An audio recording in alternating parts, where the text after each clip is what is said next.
WARN, Women of All Red Nations, the indigenous women who refuse to be silenced. In the turbulent wake of the 1970s indigenous rights movement, a new kind of activism emerged. Not from the front lines of armed standoffs or the headlines of dramatic occupations, but from the determined voices of indigenous women.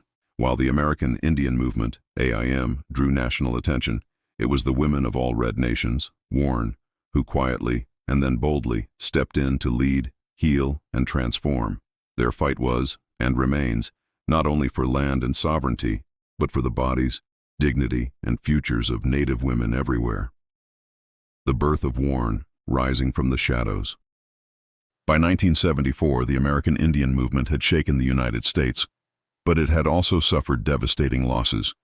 Many of AIM's mostly male leaders were dead, imprisoned, or living under constant government surveillance. In the midst of this chaos, Native women realized that if indigenous activism was to survive, it needed new leadership. Leadership that understood not just the battles of the streets, but also the struggles inside homes, clinics, and schools.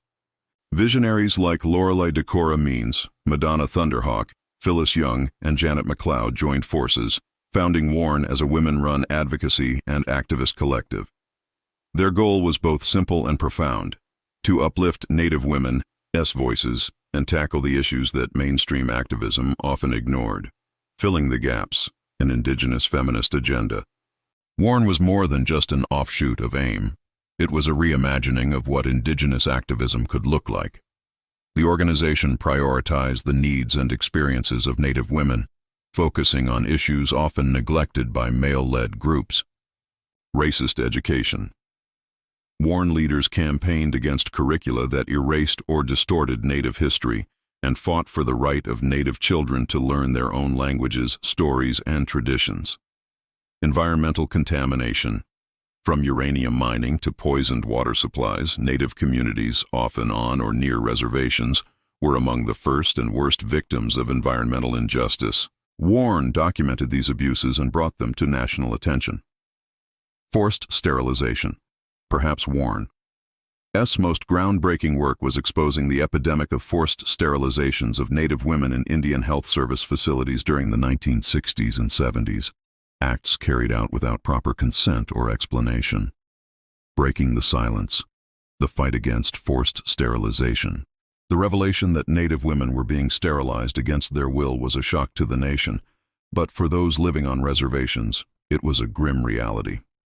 WARN leaders collected stories, gathered evidence, and brought survivors' voices into the public eye.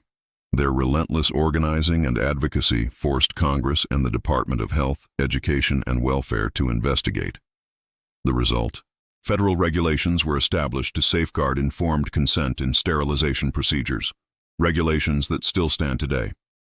WARN's activism on this front was not just about reproductive rights, it was about sovereignty. The ability to have children, or not, was fundamental to the survival of Native nations, and the forced sterilization campaign was, in many ways, an extension of centuries-old policies aimed at erasing indigenous peoples. Beyond sterilization, education, environment, and empowerment. WARN's work extended far beyond medical abuses. The group ran grassroots education campaigns, created community health programs, and organized protests against environmental destruction. They built alliances with other feminist and civil rights movements, but always insisted that indigenous women's struggles could not be separated from the fight for sovereignty and land. WARN members also played key roles at the United Nations, raising global awareness about Native rights, and collaborated with tribal communities to restore traditional practices and governance.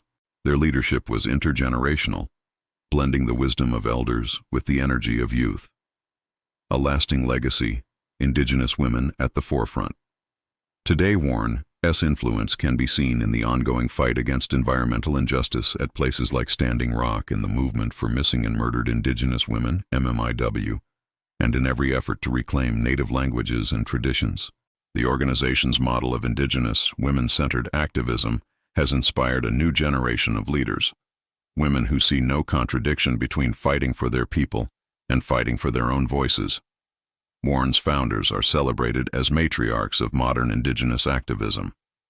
Their stories remind us that real change often begins at the grassroots, in the quiet courage of those who refuse to accept invisibility.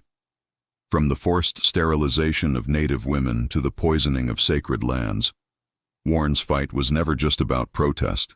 It was about survival, sovereignty, and the right to shape their own destinies. In the bold footsteps of Warren, Indigenous women continue to rise, ensuring that their truths and their futures can never again be ignored.